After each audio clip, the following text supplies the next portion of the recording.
नमस्ते दोस्तों, आप सभी का अवध हिंदी जंक्शन में स्वागत है। आज हम पढ़ेंगे भक्ति काल की निर्गुण प्रेमाश्रयी धारा के कवि मलिक मोहम्मद जायसी को।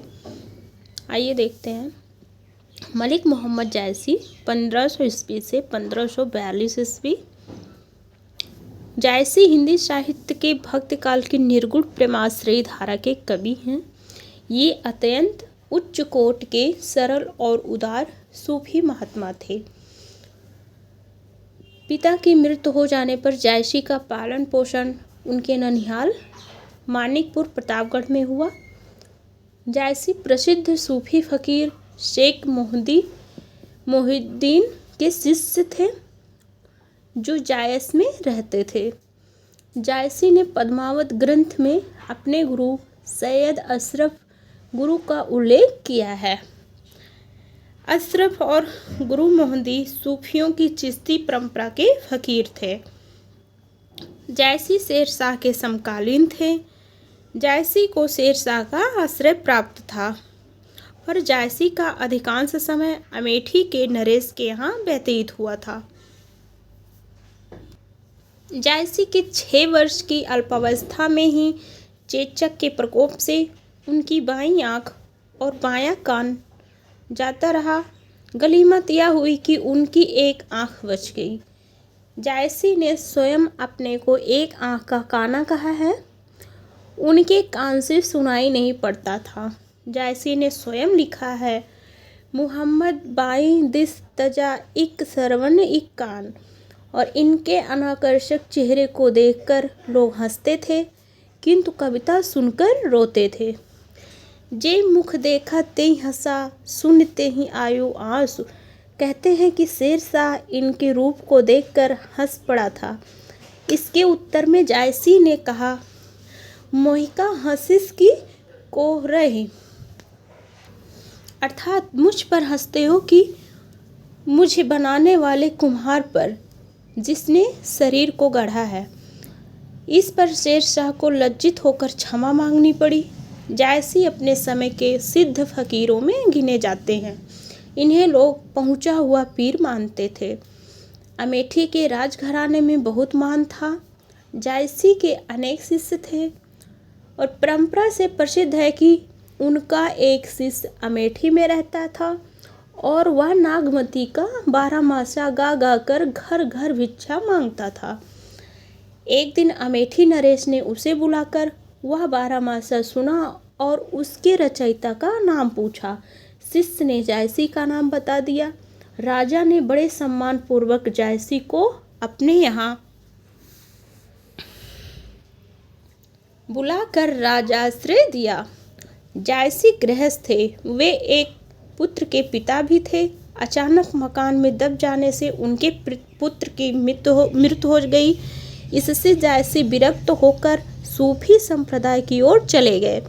जायसी उच्च कोट के सूफी साधक थे। उपासना के क्षेत्र में वे निर्गुण ब्रह्म के उपासक थे।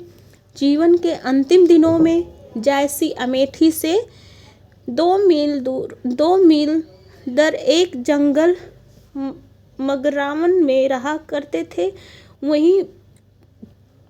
वहीं उनकी मृत्यु हुई। एक दिन एक शिकारी उस वन में शिकार के लिए गया। उसे वहां एक बाघ की गरज सुनाई दी। आत्मरक्षा के लिए शिकारी ने गोली चला दी। पास जाकर जब उसने देखा तो बाघ के स्थान पर जायसी का शव मिला। राजा ने समाधि बनवा दी, जो अब भी वर्तमान में है। जायसी ने कहा है, फूल मरे पे मरे न बासु। यह पंक्ति पीजीटी 2021 में आया हुआ है। और जायसी के अवधि का अर्धान है। आचार्य रामचंद्र शुक्ल के अनुसार जायसी बड़े भावुक भगवत भक्त थे और अपने समय में बड़े ही सिद्ध और पहुँचे हुए फकीर माने जाते थे, पर कबीर दास के समान अपना एक निरालापन निकालने का हौसला उन्होंने कभी न किया। जिस मिल्लत या समाज में उनका जन्म हुआ उसके प्रति अपने विशेष कर्तव्यों के पालन के साथ साथ वे सामान्य मनुष्य धर्म के सच्चे अनुयायी थे। जैसे कि प्रसिद्ध ग्रंथ है पद्मावत, जिसका निर्माण काल कवि ने इस प्रकार किया है। पीजीटी 2013 में आया हुआ प्रश्न है। सन 927 कथा आरंभ बैन कवि कहा। इसका अर्थ होता है कि पद्मावत की कथा आरंभिक वचन आरंभ बैन अर्थात जायसी ने 927 हिजरी सन 1520 ईस्वी में कहे थे। 927 हिजरी, इसमें से हम 593 जब जोड़ेंगे तो ये 1520 ईस्वी हुआ।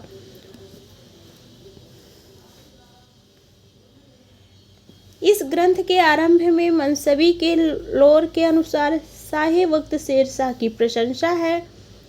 शेरशाह दिल्ली सुल्तानू, चारों खंड तपे जस भानु, ओही छाज राज और पाटू, सब राजा भुई धरा लाटू। पद्मावत की रचना 1947 हिजरी 1940 ईस्वी में हुई थी। सन 947 कथा बैन कवि कहा। पद्मावत की समाप्ति पर जायसी ने कहा है, तन चितौर मन राजा कीन्हा, हे सिंघल बुद्ध पद्मिनी चिन्हा, गुरु सुआ जे पंथ दिखावा, बिन गुरु जगत में को निर्गण पावा, नागमती या दुनिया धंधा, बाँच सोई न सह चित बंधा, राघव कृत सोई शैतान, माया अलाउद्दीन सुल्तान। पद्मावत में 17 खंड या अध्याय हैं। यह एक रूपक काव्य है, यह एक प्रबंध काव्य है। विजय देव नारायण शाही ने लिखा है कि पद्मावत हिंदी में अपने ढंग की एक ट्रेजेडी है। यह एक त्रासदी रचना भी मानी जाती है। टीजीटी 2004 में आया हुआ प्रश्न है, पद्मावत क्या है? पद्मावत तो एक त्रासदी है। आचार्य शुक्ल ने पद्मावत को समासोक्ति माना है। पद्मावत का बंगला अनुवाद अराकान के वजीर मगन ठाकुर ने 1650 ईस्वी के आसपास आलो उजाला नामक एक कवि से कराया था। तो पद्मावत का बंगला अनुवाद किसने किया था? तो यह आलो उजाला ने किया था। टीजीटी 2021 में आया हुआ प्रश्न है। तो जायसी ने जब पद्मावत लिखा तब दिल्ली पर शेरशाह का शासन था। पद्मावत का अधिकतर हस्तलिखित पंक्तियाँ फारसी में मिलती हैं। इसमें 12 मासा का प्रारंभ आषाढ़ महीने से किया है। यह भी प्रश्न आया हुआ है कहीं कि पद्मावत का 12 मास, इसमें 12 मासा का प्रारंभ किस माह से होता है? तो आषाढ़ माह से। पद्मावत ग्रंथ रतन शेखर कथा के आधार पर लिखा गया है। इसकी भाषा ठेठ अवधी है और इसमें छंद है दोहा चौपाई छंद। पद्मावत में 7 अर्धहल्लियों के बाद एक दोहा है। पद्मावत अवधी भाषा का प्रबंध काव्य है। पद्मावत सूफी प्रेमाख्यान काव्य का सर्वश्रेष्ठ ग्रंथ और जायसी सूफी काव्य परंपरा के सर्वश्रेष्ठ कवि हैं। इसे हम एक आध्यात्मिक प्रेम काव्य भी कह सकते हैं। आचार्य रामचंद्र शुक्ल के अनुसार कबीर ने झाड़ फटकार के द्वारा हिंदू और मुसलमानों के कट्टरपन को दूर करने का जो प्रयास किया वह अधिकतर चिढ़ाने वाला सिद्ध हुआ, हृदय को स्पर्श कराने वाला नहीं। जैसी कि अगली प्रसिद्ध रचना है अखरावट। यह टीजीटी 2009 में आया है। इसमें वर्णमाला के एक एक अक्षर में लेकर सिद्धांत पर संबंधी तत्वों से भरी चौपाइयाँ कही गई है और इसमें ईश्वर, सृष्टि, जीव, ईश्वर प्रेम आदि विषयों पर विचार प्रकट किए गए हैं।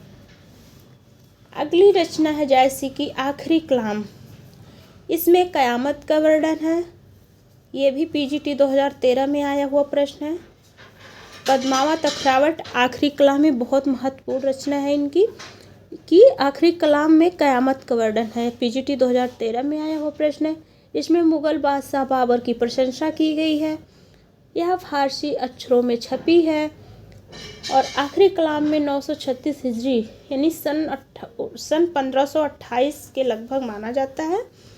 तो आचार्य रामचंद्र शुक्ल के अनुसार जायसी के अक्षय कीर्ति के आधार हैं। पद्मावत, जिसके पढ़ने से यह प्रकट हो जाता है कि जायसी का हृदय कोमल प्रेम के पीर से भरा हुआ था। क्या लोक पक्ष में दोनों और उसकी गुणवत्ता, गंभीरता और सरसता, विलक्षणता दिखाई देती है। इस प्रकार हमने मलिक मोहम्मद जायसी के बारे में अध्ययन किया। आगे आपको अगले वीडियो में मिलते हैं। वीडियो अच्छी लगी तो चैनल को सब्सक्राइब करें, लाइक करें। धन्यवाद।